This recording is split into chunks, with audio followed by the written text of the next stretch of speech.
Djeco, dobrodošli na matematiku.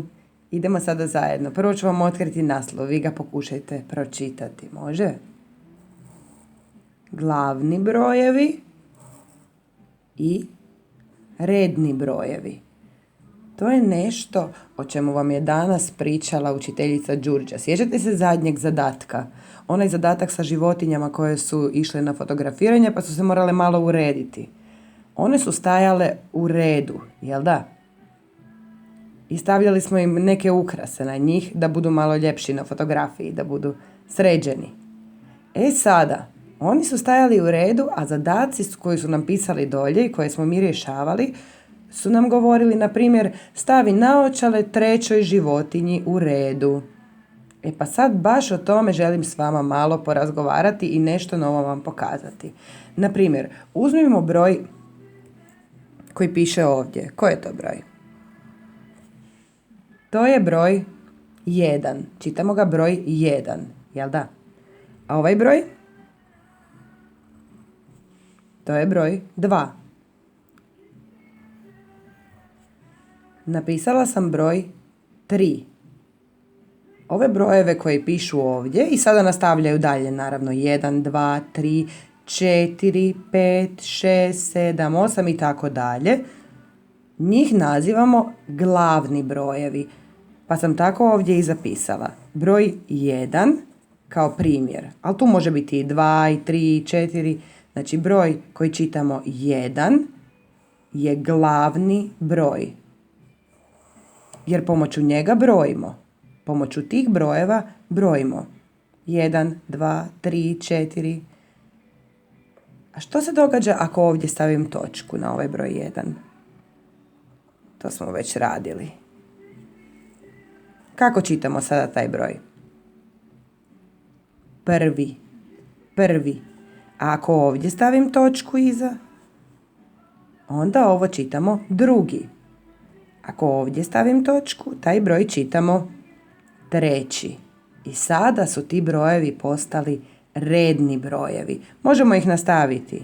4 s točkom čitamo četvrti.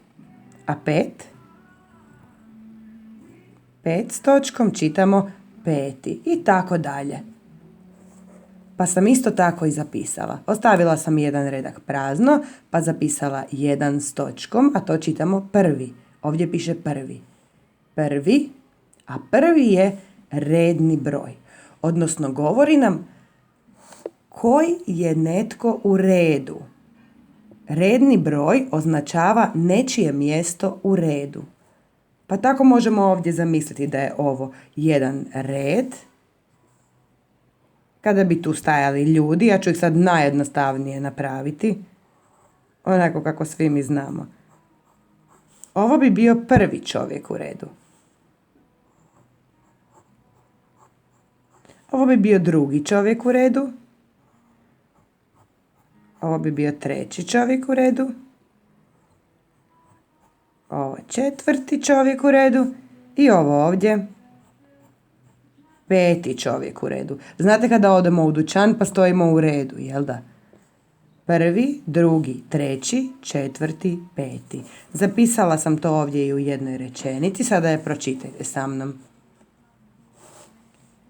Redni broj označava nečije mjesto u redu. Stavila sam ovdje točku, zato što je to jedna izjavna rečenica. A redni broj sam obojala u plavo jer je to nešto novo što učimo.